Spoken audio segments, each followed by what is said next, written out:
Yeah, welcome back to ThinkTech. I'm Jay Fidell. This is Energy 808, the cutting edge. And we're going to talk about Hawaii energy issues. Never a dull moment, and that's true fact. And our co-host and contributor and guest is Marco Mangelsdorf, who is actually the progenitor of the show. Welcome, Marco. How are you? Thank you so much, Jay, and all the best. Aloha from here in beautiful Beaverton, Oregon, where the apple blossoms are blossoming like crazy. This may interest you to know, but in 1978, I was there on a bike trip in Beaverton. Beautiful. Oregon's beautiful. That must have been when you were right out of grammar school or kindergarten or something, right? Uh, Closer to that than this. Thank you for raising that point, Marco. Okay, so let's talk about some updates here. I guess the one that strikes me, and it's a good lead piece, is the attempt to reduce the state solar tax credits, which is being pushed in the legislature by Senator Glenn Wakai, chair of the Energy Committee, and Donovan Dela Cruz, chair of Ways and Means. It's very interesting they're doing this, and I guess it's because we don't have enough money in the state, and they're trying to, find money. Am I right? No, I don't think it's a question of money as much as it is priorities. And from what I can tell, Jay, this is one of these classic gut and replace behaviors on the part of the ledge or individuals in legislature, where you have a House bill that bore little to no resemblance that went over to the Senate, and it was gutted and replaced with at least a couple of provisions regarding whacking down the renewable energy technologies investment tax credit. That's a mouthful. And also a tax credit that promotes folks from coming out of state and doing television series, film production, and so forth. And this particular bill would pass the Senate, pass the state Senate, and it would reduce the renewable energy tax credit for solar PV, photovoltaic, in half, both for commercial and for residential.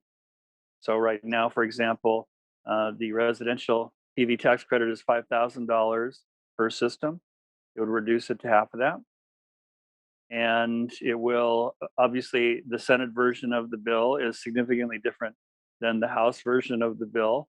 Therefore, the House will say they do not concur with the changes that the Senate did to the bill. And it'll go to a fabulous conference committee that will have the likes of Senator Glenn Wakai and the likes of Representative Nicole Lowen, who's going to be on, what is it, tomorrow, I think? Yeah, With you. tomorrow morning, 9 o'clock. Get to hear from I hope you Nicole. watch. I will. I want to see my friend Nicole.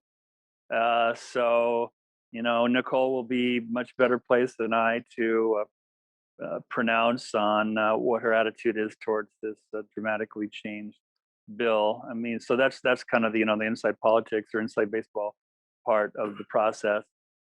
Substantively, the question to me is this a reasonable time, the right time, a good time to take a butcher's cleaver to this tax credit and knock it down by half? And yes, I'm biased. Yes, I have my narrow interest of being in solar for a long time. Yes, I'm part of a small uh, electrical contracting company that lives and breathes with solar electric. So, full disclosure. Aside from that, putting that aside, I don't think it's the time to take a meat cleaver to the tax credit. Not when we are still so dependent on imported fuel. Not when the price of oil, now that things are picking up economically globally, price of oil will go up most likely, which will mean higher electric prices for Hawaii residents. And just I'll say this again for the umpteenth time: Hawaii burns more oil to produce electricity than the rest of the United States combined. So we need to continue to promote energy independence, and I think it's a good use of general fund dollars. And plus, finally, This is my friend Steve Holmes, former county or council member of the City County of Honolulu, a number of years ago, pointed out. Retired UH economist Tom Lodat has noted in his research in the past that for every dollar that is comes out of the general fund, essentially for the tax credit, that several X of that accrues to the state in terms of benefits. So if you buy that methodology, which I do, it's a net win despite the hit that the general fund takes. Okay, but let me go back to the question of why. I suggested this was to pinch pennies, but you said no, it was not to pinch pennies. If not that, then what? Senator Wakai has opined publicly at least once that I heard him, probably more than once, that, and he's giving voice to this view, this attitude that the renewable energy tax credit skews too heavily towards more wealthy individuals, maybe towards more wealthy companies, maybe towards companies out of state, and that they have spent their time at the trough, at the public trough, long enough with those kind of benefits, and that it is philosophically, attitudinally, not a priority that Senator Wakai chooses to continue on his watch as chair of the Senate Energy Committee. Let's take a moment, if you don't mind, with all of our collective years of what do you want to call it, business and business thinking and macroeconomics, as well as microeconomics. Tax credits, what are they all about? I mean, I get the feeling sometimes that nobody in the legislature really understands what a tax credit is and why you would ever have one in the first place. Because I always wind up criticizing the beneficiaries of the tax credit without actually looking to the economic effect of the tax credit. Can you just give me a definition or at least a statement of what it's intended to do, any tax credit? It's intended to promote, I think that's the good P word. It's intended to promote a particular segment of the economy, a particular business, a particular sector of the economy that is deemed to be good and positive for the overall benefit of society. And so that's kind of the Pollyanna view on tax credits and incentives. You and I both know that while it's okay to have a little toe maybe in the Pollyanna world, it's also important to have a big foot in the real world. And the real world, of course, means those players who have money, those players who have power, who can monetize or take the money they have and essentially not weaponize, but turn that into levers of influence with elected officials. It's multiple case studies in companies that have clout, companies that have money, companies that have lobbyists that are able to prey upon legislators and executives to see things their way. And case in point, conventional fuels, oil, nat gas, coal, nuclear, have all been the recipients of substantial amount of tax incentives from both Democrat and Republican administrations over the decades. And but it's one of the things I find very interesting and hopeful with the Biden infrastructure bill, as he is talking about doing a real number on cutting down on incentives to conventional fuels companies. And I think I'm very much in favor of that. And as I've said so many times, there ain't no such thing as a level playing field in terms of energy.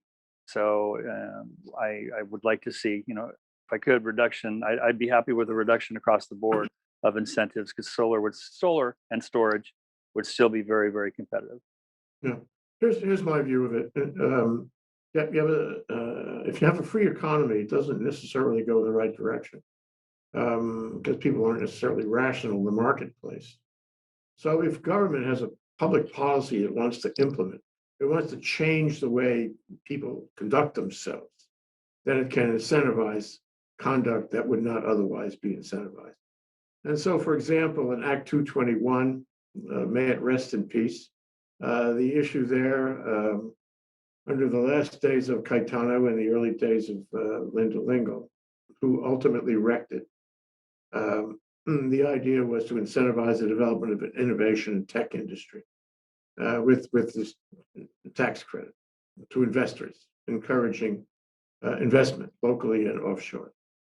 And in this way, there would be a tech sector for our young people to come out of school, start a business, be an entrepreneur, make some money, stay here, be occupied here. And it would be an opportunity for the economy to benefit for that in so many ways. And that would have shaped the future of the state. It would have shaped the economy. It would have been a benefit to the economy and the social structure of the state. But in the end, Linda Lingle caused it to sunset early, and she criticized it for the whole time it was in existence, and discouraged and intimidated investors. And so it was a dead failure, okay, because the government couldn't remember why it had adopted it in the first place. And when you get to solar tax credits, and you probably know much more about this than me, but the initial purpose was to encourage getting off fossil fuel, encourage solar energy, clean energy, make a statement that the government liked that, encourage people to come into the field and be entrepreneurs and do business, hire people, and generally help the economy. I guess there are other benefits too. And, it worked. And the only question for all tax credits, because you have to review them at some point, maybe they don't work anymore. They don't do the intended, benefit. The question is whether it still works, whether it's still necessary. In my view of it is, of course, it's still necessary. We have our 2045 goal, which we may or may not make. This is one way you incentivize people to stay on target. And it's one way you reopen the economy after COVID, by the way, and give jobs and entrepreneurial activities and so forth. So to reduce it, is making a government statement that, no, this is not important anymore, and we're not going to do this, and let the free market, take care of itself. How much of that do you agree with? Well, yeah, and one particular factoid that's an important one, Jay, which is if you look over the past 10 years for which the Hawaii State Department of Taxation keeps data on this, you look over the past 10 years and you look at which tax credits have accrued most or the highest values, and by far, not even close, the Renewable Energy Technologies Investment Tax Credit has been far and away the single state tax credit which has allowed homeowners and business owners, project developers to accrue the most money by far, not even close to any other state tax credit. So it's not chump change. We're not talking about a few hundred million, we're talking about billions. And brings up the kind of existential question: is that money well spent? Was that money well spent? Is it money well spent? And I happen to believe it is. Has it brought economies of scale with the cost of systems going in declining? Absolutely. Absolutely. Are we as far as we need to go in terms of energy independence? Absolutely not. So the fact that we're getting billions of free dollars from Washington as part of the recovery plan that was passed without a single Republican in the House and the Senate in Washington, I think it's a little bit less of a squeeze on the state budget, but that's still not stopping a number of legislators from wanting to take some whacks at it. So we'll see. My prediction, Jay, it's not going to get out of conference. It's not going to get to the governor's desk. And we'll be able to breathe a sigh of relief, at least until the next legislature in 2022. Okay, but it leaves me troubled, Marco. It leaves me troubled that two powerful senators are supporting this reduction, for which there is no good reason, in a time when it's important to incentivize business. And in fact, the people who benefit mostly are the middle class, not the poor for sure, but not necessarily the rich. It's the people who struggle to pay for their homes and want to improve their homes. That's what it amounts to. But I'm troubled that people don't really understand incentives, and they don't want to incentivize the recovery of the economy at a time when that's the most important thing on the deck, recovering the economy. And I really do not understand why this legislature is not doing anything. It's not doing anything to recover the economy.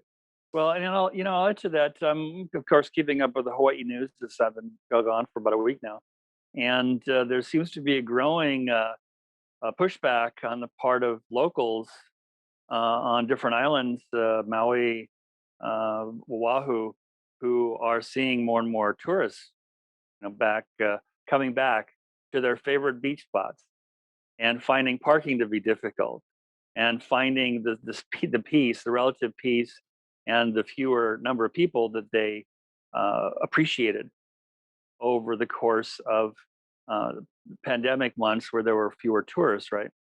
So, it's going to be very interesting to see how this plays out, because tourism, of course, has been the golden goose, the golden nene for Hawaii's economy for It's the decades. engine, the very engine, the central engine of the economy.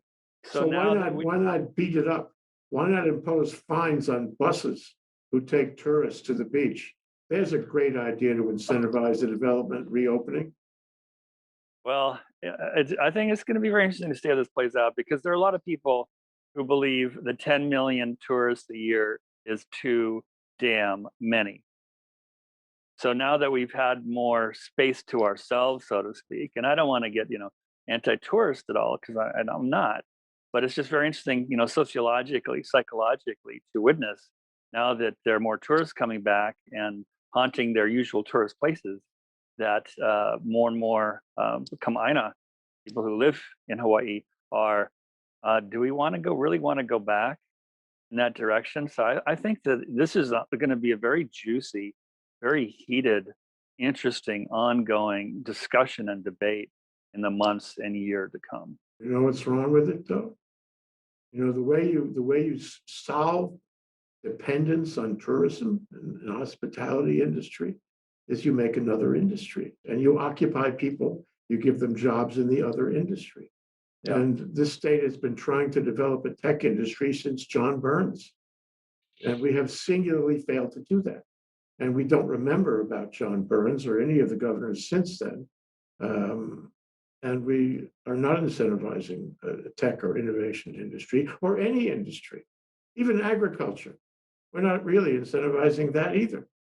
So, okay, you can go bash tourism if you want, but how about providing an alternative? Because if you don't have tourism and you don't have an alternative, guess what? People vote with their feet. They leave. Which is what they're doing. There's, a net outflow, people leaving the state. Yeah. Well, let's go on to the next topic here. So we have oral arguments in the Hawaii Supreme Court, like tomorrow in Honua. How does it set up? Who's saying what? And what are the prospects? Who's on first? Yeah.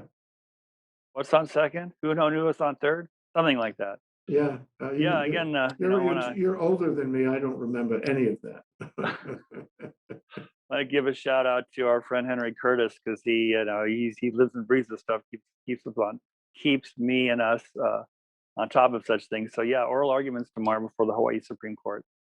And fundamentally, it comes down to this: the Public Utilities Commission under Dr. Jay Griffin and Jetty Potter and Leo Sunchin, they decided that the power purchase agreement, which the previous PUC under our friend Randy Awase approved back in 2017, that was essentially a mistaken approval.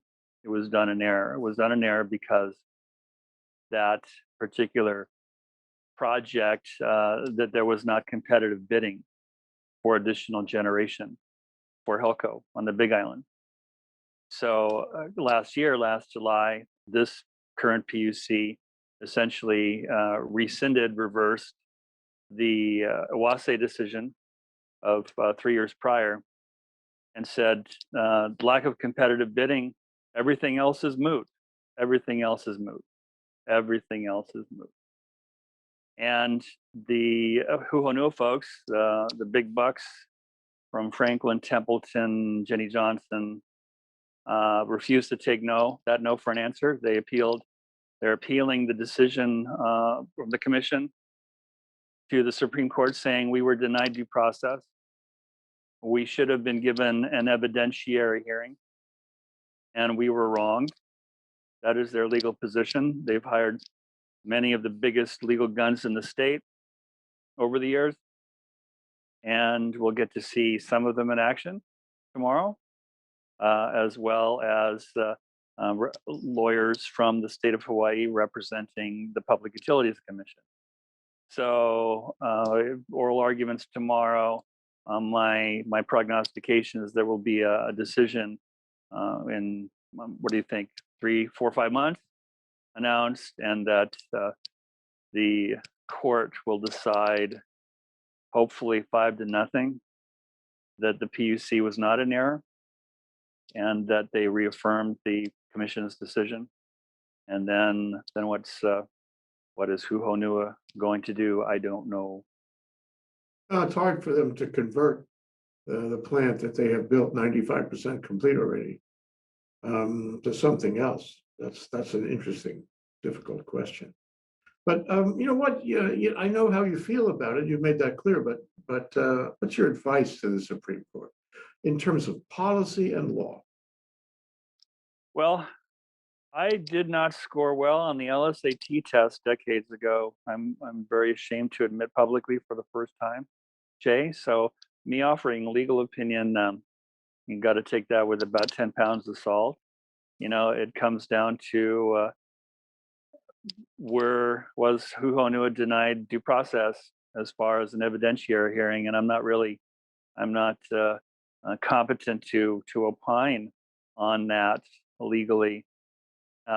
Practically speaking, precedent speaking, I know of no Hawaii court since statehood that has reversed a PUC decision, at least a PUC decision of import, which this one is, of course, right? So I think it's a very salient point. The PUC has certain expertise, and it's a tremendous amount of discretion. Tremendous amount of discretion and authority. Mm-hmm. Yeah. So, I mean, if this is a matter of energy policy, the PUC is the best governmental organization in the state to look at that, because it is, intimately familiar with all the issues around this and the larger comprehensive about how we should be evolving our energy systems. So, really, as a matter of policy, the Supreme Court should do hands off, as you say, it has done with PUC decisions before. And sometimes, you have a mixed bag of policy and law in front of a court, and you have a court able legally to go one side or the other. I mean, not all of these graduated gradient kind of issues are black and white. Sometimes they're gray, right in the middle. And the court could go arguably either way on the law. In that case, they should consider the policy, don't you think? They should consider how this is going to affect the state. And they should take anything the PUC, the experts in the area, have to say very seriously.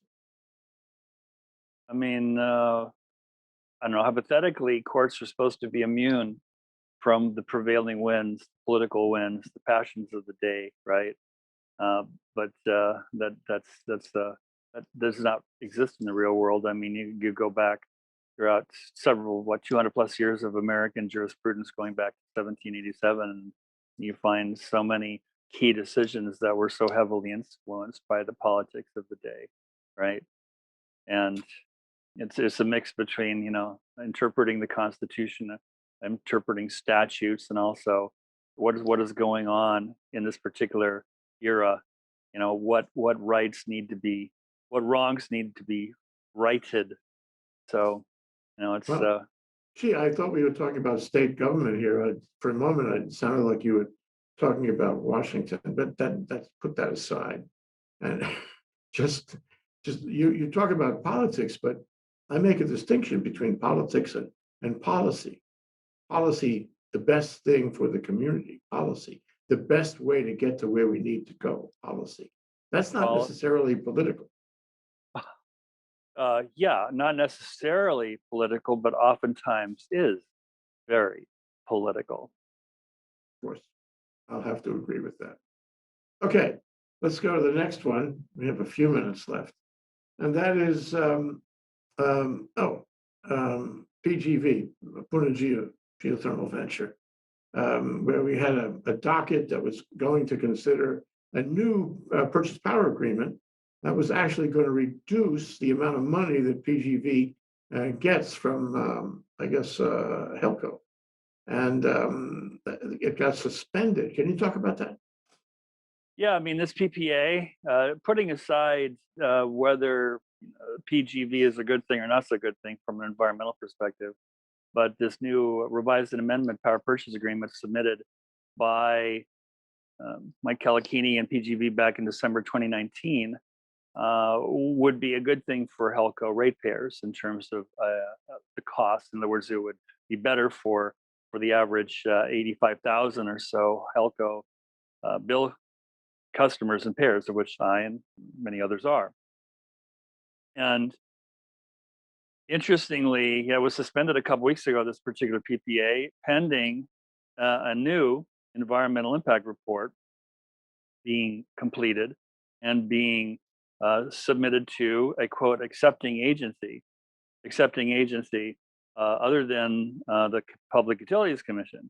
So I'm not really sure the mechanics there, but as we spoke about, Monday before last, honestly, if you could just Google, I want to do an EIR, and then voila, you have it in your inbox, the following week. I mean, it's a long, involved, twists and turns process. There just aren't that many. Yeah, it's not easy and quick to do an EIR. Sure, So and it's subject to attack, and it's subject to having to redo the EIR.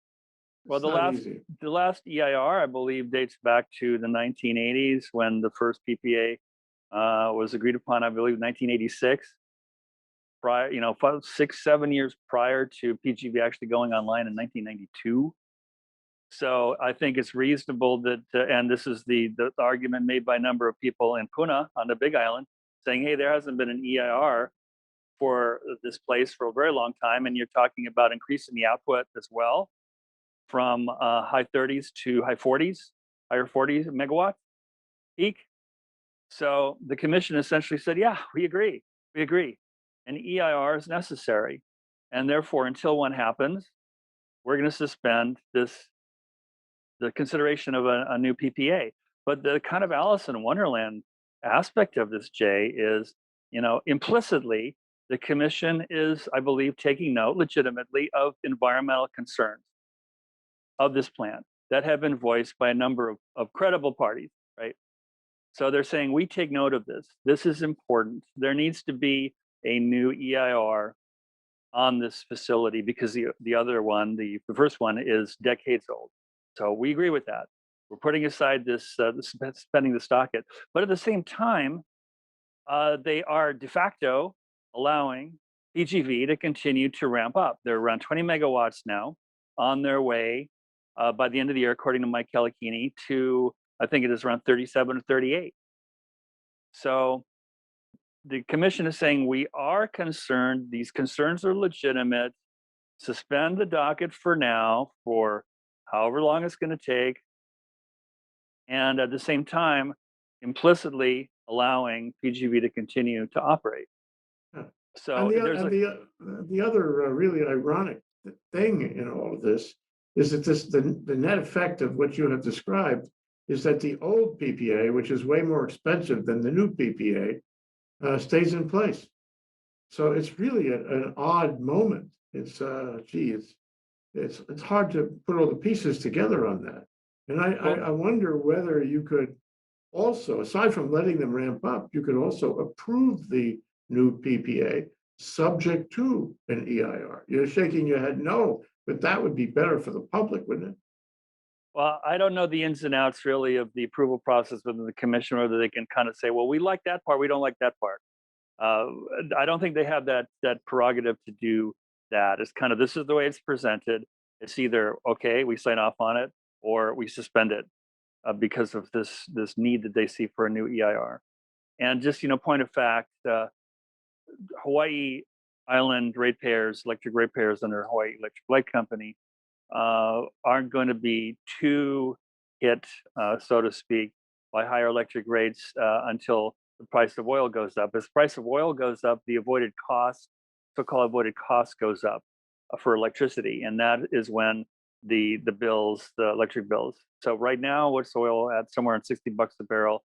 I mean, if it were to go up by $20 a barrel, or push 100 or more, then it's going to be more tangible. And again, if you and I could plot predictably, accurately, the price of oil in the world market in the months or years ahead, I don't think we'd be talking right now. We'd probably be on our sailboat, around the Tahitian Islands with either a virgin margarita or a margarita with Jose Cuervo gold. We wouldn't be talking about this stuff because we would have made a mint. The avoided cost formula is in the old PPA for PGV. For the first 25 megawatts, first 25, yeah. But you're talking about the effect of an increase in the price of oil on PGV electric charges, rather than all electric charges in the Big Island, because the Big Island has the highest percentage of renewables of any island in the state. No, right? no, Kauai, yeah. Kauai hit, was the leader in 2020, and after PGV went offline precipitously in May 2018, thanks to Madame Pele, we lost our pole position there in terms of number one. Is it going to come back when PGV goes online and increases its production? Well, according to HECO Senior VP Colton Ching, I think he said something to the effect of, the first full year of a PGV plant that is approved at the higher 40 plus megawatt output would put Helco into 80% RPS land, renewable portfolio standard, or renewable percentage. So, I see, Helco and KIUC being the two fastest ponies around the track in the years to come, in the next handful of years, that will lead the state amongst all the islands, Kauai and Hawaii Island, to getting to renewables, a high percentage of renewables in the years to come. We cannot forget for a moment, and we must continue to cover these things. And next time we talk, we should pick up on the last point for today, which was the determination of coal, and a further report on that. But we'll have time next time, Marco. Marco Mangelsdorf, the progenitor of Energy 808, the cutting edge. Thank you so much for joining me today, Marco. My pleasure, my friend Jay. Thanks for having me. Aloha.